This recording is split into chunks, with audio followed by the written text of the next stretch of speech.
Welcome back to the Gridiron Expert. The NFL draft is less than a week away, and always, this time of year, we're talking about the first round picks. Who's going number one overall? Who's a first round sleeper? Who's a guy that could fall further than we think?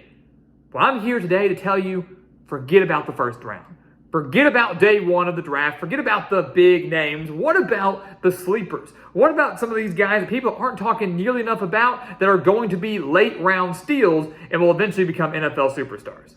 That is what we're here to talk about today. So welcome back to the Gridiron Expert again, guys. We're so glad that you could join us today. As always, please continue to like, comment, subscribe, share our videos, and check out everything down in the description below, including our website, thegridironexpert.com, our expert picks, and everything else we have down there specifically for you. All of this exclusive content for you because, guys, here at the Gridiron Expert, college football never dies. The season never ends, and we want you to take advantage of that. We want you to become a part of that. We want you to become a part of our GE Nation and what we're building right here at the channel. So let's take a look at this, guys. We have 5 names.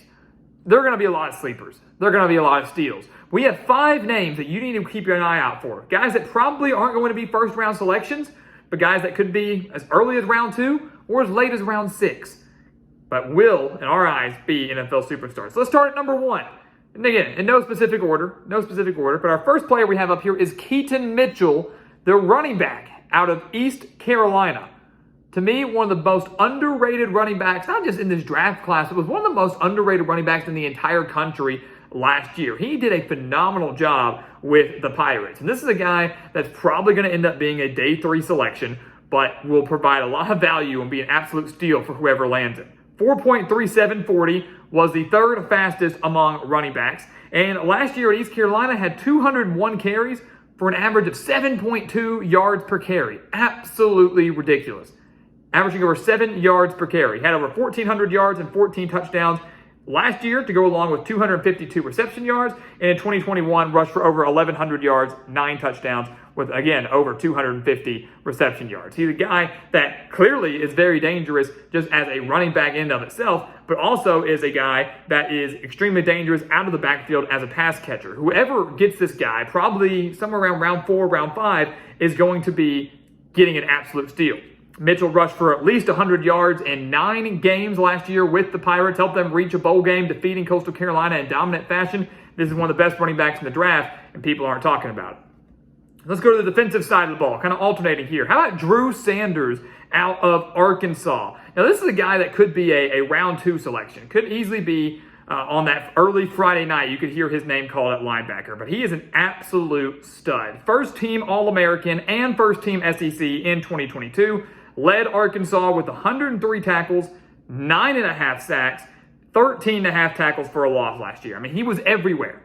He was everywhere. He's got a great frame, 6'4", 235 pounds. Arguably is the best pass rushing linebacker in this draft. He knows how to create chaos. He knows how to clog the running lanes, and he knows how to get after the quarterback. And he's everything you want as a linebacker, and is a guy that will thrive, I think, in the right system in the NFL. He obviously has some areas he can work on, can continue to work on those open field tackles. That's kind of one of the biggest weaknesses for him. I believe that's something that can be improved with a little bit of time. Overall, though, Sanders is an absolute freak of nature. There was a reason that he was a 5-star linebacker that committed to Alabama, but Alabama so loaded with talent, he never got a shot there. Transferred to Arkansas, had a breakout year, and now looking to do even bigger things in the NFL. Going back on offense, how about the tight end? Give the tight end some love. Zach Coons out of Old Dominion. Now, keep in mind, Coons transferred to Old Dominion from Penn State. From Penn State to Old Dominion was phenomenal with the Monarchs. And a lot of guys are comparing him from a size standpoint, from a production standpoint, to Mike Gesicki of the, formerly of the Miami Dolphins, I believe now with the New England Patriots.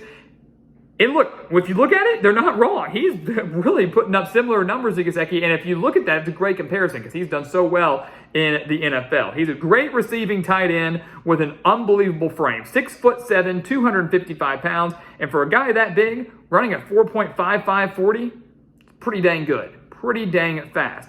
Last year, he only played in 5 games before he got injured, so that's why he could end up being a bit of a late round selection here. Some teams a little bit hesitant selecting a guy that missed pretty much all of last season. But if you look at what he did in 2021 and the years before that, you realize how much value is there. So last year, only played in 5 games, got injured the rest of the way, only had 144 reception yards.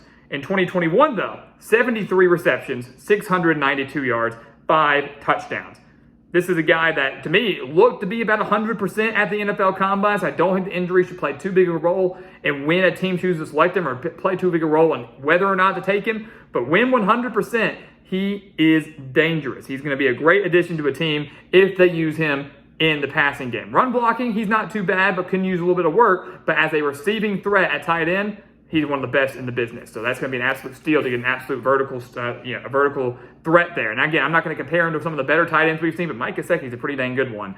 And I think he could be the next one in this draft.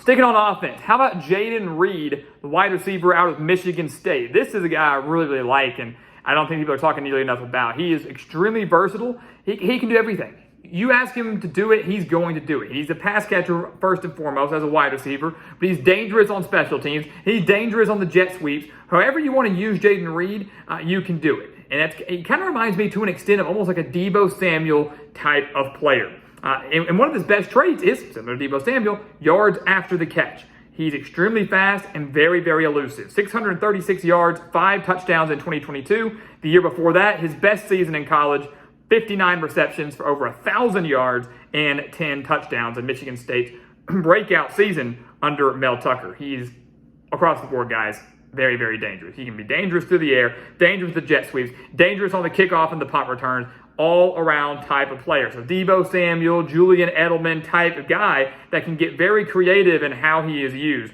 which makes him, for me, a very solid day 3 steal. Someone's getting a steal with Jaden Reed on Saturday. I don't think he'll go in round 2 or round 3, probably round 4 or on, but again, going to be a big steal for whoever lands it. And then finally, number 5. Again, there's going to be a lot of steals in this draft. There's no doubt about it. We're only listing a handful here. If we did all the ones that we really like, we'd be here all day. But our number 5 guy here is Riley Moss, the cornerback out of Iowa. To me, a very, very underrated cornerback in this draft. Phenomenal in his zone defense. He knows how to find the ball. He knows how to get after the ball. Had 11 interceptions in his career, 3 of those resulting in pick sixes. Last year with the Hawkeyes, 46 tackles, 2 forced fumbles, and an interception. Also averaged over 23 yards on his returns, on 4 kick returns. So, it can occasionally be used in the kickoff or punt return realm if they so choose to do that. But as a cornerback, was one of the best in the country last year and one of the best in the country over his career with the Hawkeyes. Stands at 6'1", 193 pounds. His man-to-man defense, not so great. Definitely is going to need some work there, but he's still a ball hawk that I believe can grow with some more development, can grow with some more teaching in the NFL. And if you're going to play in a defense that strictly plays zone defense, this is the man for you. Riley Moss is the man for you. More than likely going to be a day 3 selection, but with the right coaching and with a little extra development, could turn into one of the better cornerbacks of this draft class. No doubt about it. So there you go, guys. There are 5 sleepers to keep your eye on heading into the NFL draft next week. We start the draft in 6 days. 6 days away from round 1. The guys we just mentioned here probably won't be selected on round 1. Probably won't be selected on day 1. But come day 2 and definitely come day 3, keep an eye on these names because when they're selected, if they're selected to your team, you're getting an absolute steal that in a few years could be one of the better players on your team. I have no doubt about that. So thank you so much for watching us here, guys, at The Gridiron Expert on YouTube. As always, please continue to like, comment, subscribe, share our videos, and of course, check out everything down in the description below. Because again, guys, here at The Gridiron Expert, college football never dies. The season never ends, and we want you to be a part of our GE Nation, what we're building right here at the channel. And once again, guys, as always, thank you so much for watching, and we'll see you next time right here on The Gridiron Expert.